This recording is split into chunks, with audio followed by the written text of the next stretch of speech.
Meet Ali Banat, a friend of mine, a young Muslim born and raised in Sydney, Australia, who has lived quite a successful life. However, it was only recently that his life took a dramatic turn. This is Ali's story. Where are you at now with your life? What's happened to you? And at this point in my life, wallah, I've been gifted, alhamdulillah, by Allah, with cancer throughout my body, and I've changed my whole life to sort of helping people. Why do you call it a gift, Ali? And alhamdulillah, it's a gift because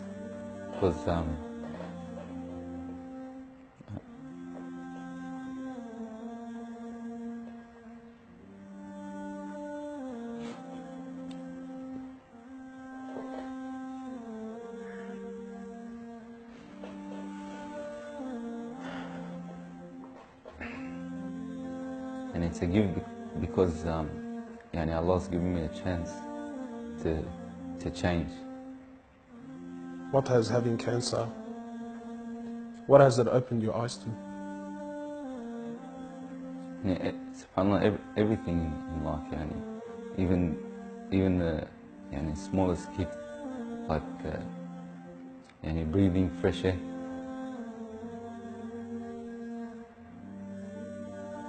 Do you feel like you used to take that for granted before?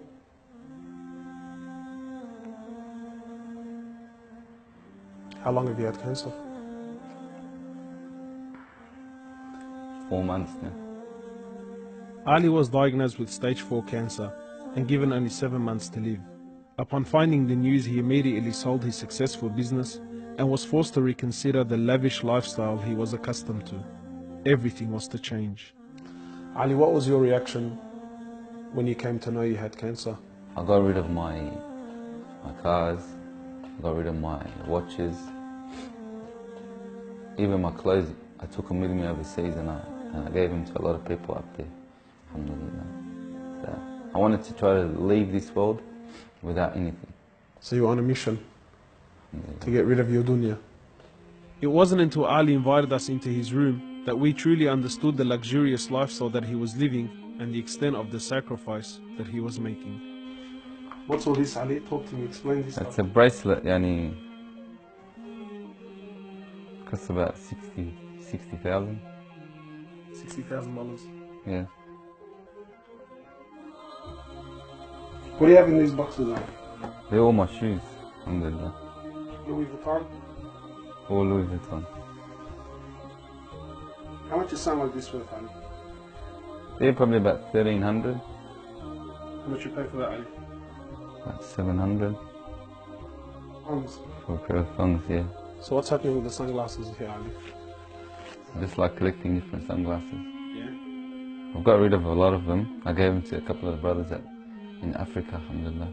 So you're telling me there's a kid in Africa that's walking around with Louis Vuittons and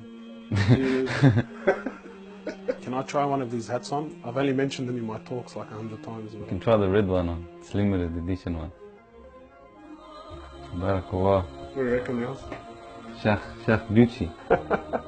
Ali's interest in the dunya has left him abruptly and no longer holds a place in his heart.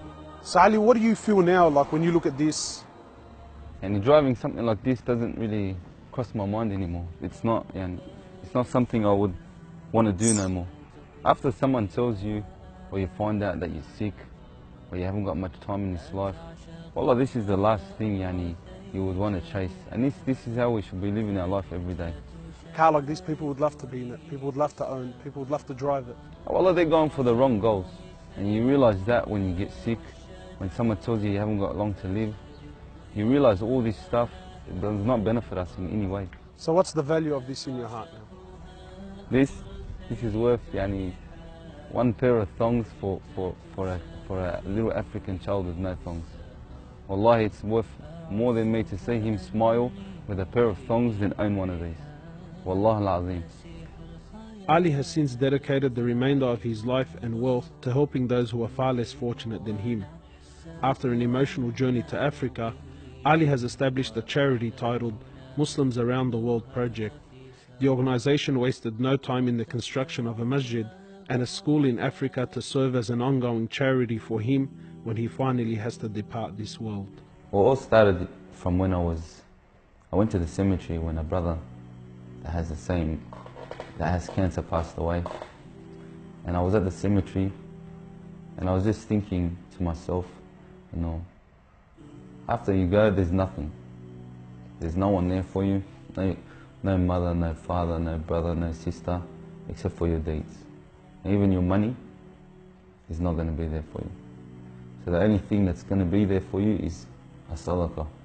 And that's the only thing that's going to help you gradually through your time in the grave till you get to the ultimate destination. As the reality of death further sinks in, Ali spends most of his personal time in preparing himself for his final meeting with his Creator, Allah. The Prophet of Allah says, sallallahu alaihi wasallam, more or less, he says, he who loves to meet Allah, Allah loves to meet him. And he who hates to meet Allah, Allah hates to meet him. Are you loving to meet Allah? Because of this cancer, I've been advised by one of the brothers to take a special drug to help me with pain and stuff. And subhanAllah, it's very strong. I took a bit too much and I came into a whole different world within not knowing where I was, and it was very hard for me. And subhanAllah, I actually seen things I've never seen before. And my family were there all standing around me, and I was pointing up and I was saying, Ya Allah, take me. And it was that beautiful what I was seeing. I just wanted to go. And the next day, subhanAllah, I woke up and I was upset that Allah didn't take me.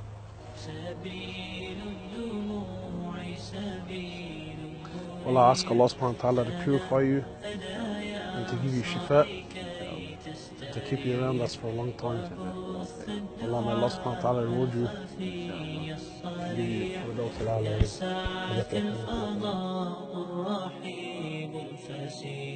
سبيل الدموع سبيل مريح تنهدى يا صاحي كي تستريح وبث الدعاء الخفي الصريح يا ساعة الفضاء الرحيب الفسيح.